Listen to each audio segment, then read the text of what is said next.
Hey everybody, it's me, Margaret. I am a Mississippi native transplanted to Atlanta, Georgia, where I sheepishly share things I love with you. And today I got several things we're going to go over, one of which will be the winner of the giveaway. But today I'm hanging outside in my backyard. The dog didn't get to take his walk, and he's a little old man now. He really likes time to just be out on his own, so I can let him do that in our yard. And you'll probably see him come by. But I also wanted to point out some really weird things. Look at my garden. This is September of 2018, and yet my azaleas are blooming. That is very unusual. Now, there are certain azaleas that already bloomed in the spring. Early spring is when they do that. And yet this is blooming, and that's not all. I mean, different varieties too are blooming, which is really, really weird. I have not taken care of my hydrangea this year because that's what I was doing last time when I got a tick on me, and you know the rest of that story. I mean, I just haven't taken care of it at all, and yet look, there's a bloom. I mean, that is so weird, but that's not all. See, look, like these azaleas right here, all of these bloomed in the springtime, so I can't figure out why some of them, I mean, just massive blooms, and then some of them chose to just wait until the fall. I mean, what was that all about? I didn't want to bring my computer out here, so I actually printed. I never print anything, but I wanted to print these wonderful comments that we had as I glanced through all the entries for the giveaway where I had said, what are you doing for fall? I had such a wonderful time going through those to hear what everybody's lives were like. And first of all, I need to apologize to my friends in the Southern Hemisphere because you guys are going into spring, and that just never crossed my mind, my selfish little mind living in my own little world here. But that was fun too, to try to imagine what you were doing in the springtime all the way across the world. We had a lot of people who had grandchildren on the way, new babies being born. We had moms, younger moms, who were incredibly busy doing Halloween costumes and just different activities with their kids, both homeschooling and regular school, and just all the things that you do when you have a young family. We had several people that were recuperating from surgeries, from different types of hip surgery, knee surgery, and some people who have ongoing illnesses. So it was nice to kind of hear that things were going well. Hey, darling. This is one of her first few times. She's just now learning to go outside. Isn't she pretty? She's getting so big. I don't really have any good place to go to film outside like I did at my old house. Now we have to deal with air conditioning units, and I can still hear that dog on the other side of the house. But this is all the time I've got to film. It's going to be this outside time. So what I wanted to point out was that Sylvia 1002 had said that she has a little relative that's 2.5 years old that was diagnosed with leukemia, and so she would be working on some projects for her. And Michelle Garcia said, I was going to comment about my fall knitting crochet plans, hoping to win this beautiful yarn, but instead I want Sylvia 1002 to win and make things for little Grace while she goes through chemo. Here's what I'll do. If I win, I will send it to Sylvia 1002, crossing my fingers. And I thought that was so incredibly sweet, and I love the fact that so many of you were commenting on other people's posts. So that means that you were kind of, reading among there and creating your own little community. I would really love it if YouTube would make us something like a Facebook group down below in the comment section. That would be ideal. But of course, I can wish, but it's not like that yet. But anyhow, I thought that was so sweet, but I have always promised that I will do random winners, and so it's not like I can just pick Sylvia and say, here you go for this, after I had said I do random winners. So, but the thought is very well appreciated. So thank you, Michelle Garcia. And something else unique came from Allison Barry. She said, this fall I'm going to be working on my yard. Also, craft-wise, I'm doing a 365-day challenge. My best friend sent me a book that every day you're given an idea to inspire you to make something every day. This is my second time doing it. The book is called Daily Creativity Journal of 365 by Noah Scanlon, and I recommend it to anyone stuck in a rut. And so I looked that up and I have ordered it. So when it comes in, we're going to do a little book review. I thought that sounded like fun, Allison, and I would love to hear some of the things that you've made when you did this every day for a year. I think it might have been last year or previous years. That just sounds interesting to me. And then Sandy Poteet said, thank you for sharing. I love all the ideas. This fall, I plan to work at the local museum where I am the educator. I plan to take out our trunks of artifacts, replicas, and new ideas to the schools in the top 26 counties of the Texas Panhandle. We're having a museum camp next summer about the 1930s and the handicrafts they would do. How neat is that to work at a museum and then to go around 26 of the main counties up in the Panhandle and tour with your artifacts? I just think that sounds so cool.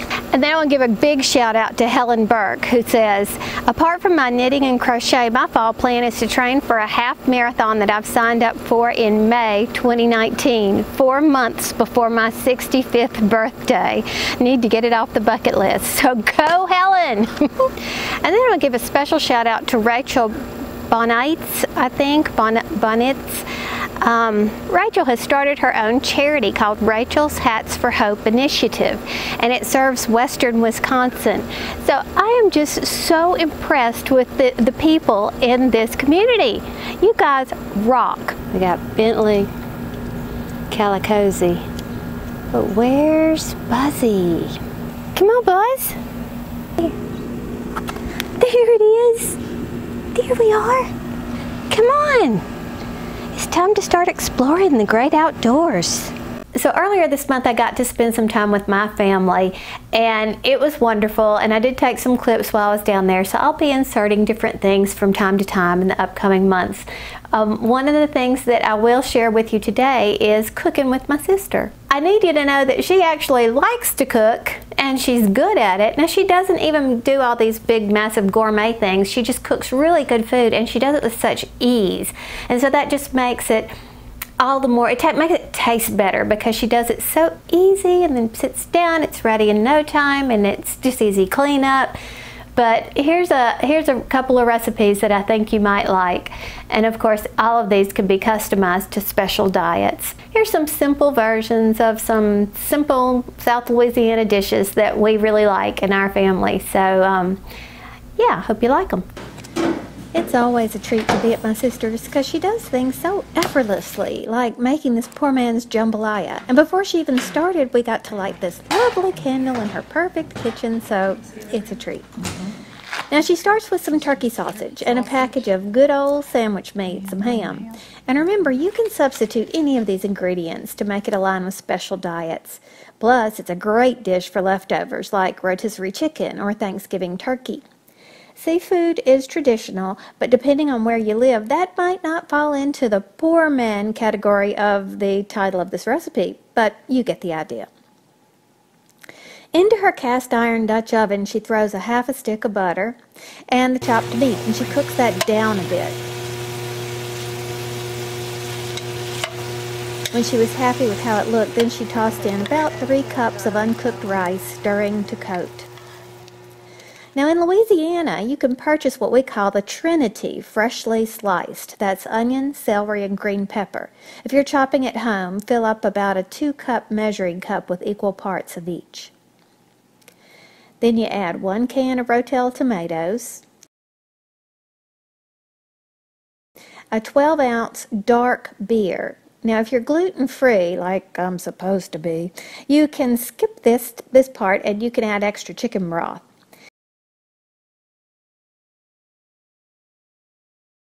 Speaking of which, here comes a big box of chicken broth. This is about 42 ounces. Then 3 bay leaves and some thyme. How much? This is how much I believe it is. Okay. Brenda's first Brenda that much. Okay. Let's look at it that close. Okay. Okay, then you need some gumbo filet, which is a staple in any South Louisiana household. And some Tony Chachere's. In other parts of the country, this is just called Creole seasoning or something like that. Bring to a boil and simmer for about 20 to 30 minutes or until the rice is done and the liquid is cooked down a bit. This is not a soup, but it's certainly not dry either, so watch it. This is what it's supposed to look like, and boy, it's tasty. You can have a salad, bread. Here it is in the gumbo bowls. Isn't that delicious? Poor man's jambalaya. Right, okay, now I'm filming your Get this off process. first. And you have makeup. I'm not doing that very well. Drain. And what I do is I leave them pretty chunky. If any of the stuff feels like super hard, which these are very tender, then I don't. Sometimes I do kind of. Yeah, the outside piece, or I'll toss it. Like, do we have enough light for you? Okay. Put a little garlic pot in there. Oh, did it go in the candle? Looks on the candle. Can you take that whole thing? Scrape it off. And then take that whole thing. I sold Pampered Chef for a year. For you said that. Oh, that's the garbage.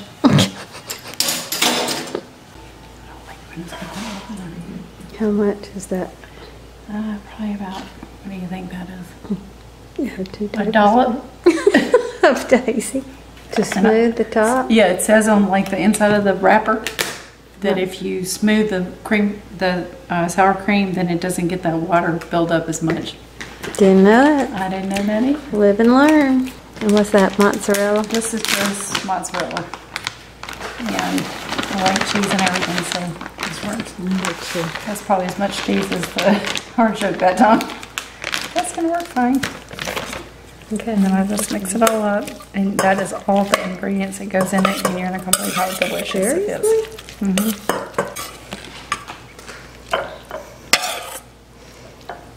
I like it because it's cheesy, but it's kind of brown on the tips, you know.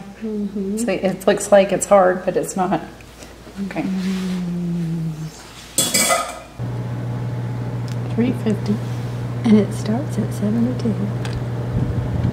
Boom. And look how delicious. Okay, so I'm just coming back from inside where I ran the Pickle Winner software, and the winner is Stacy Youngblood. She says, "Hello Margaret, thanks for the video. I have several whips and I hope to finish in time for Christmas.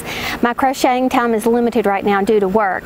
It's still quite warm here in Arkansas, but I'm enjoying seeing the leaves finally starting to change color. Fall is my favorite season, so I enjoy sitting out in the evenings with a good cup of coffee or tea, whatever I'm in the mood for. I love seeing your videos. I love the images some of you guys painted with your words in the comment section. It sounds so wonderful. You should go read about Rena. She's going to be traveling. They have a fifth wheel motorhome, and she's going to be traveling, I think, did you say up in Arkansas? I think maybe you said that as well. But anyhow, the image of fall and sitting outside and her husband grilling and crocheting in the nice crisp weather, or knitting in the nice crisp weather, it just painted such a great picture. I really like that. So congratulations, Stacy. Send me a private message. Probably Ravelry is the easiest one, but I have all my social media links down below in the description box below. You can pick one of those to do a private message there. So thank you for joining me for this little backyard chat. And remember, be kind to everyone, even if you disagree on stuff. We'll talk to you soon. Bye. Where's Bentley? There he is, on his exploration. My little old man.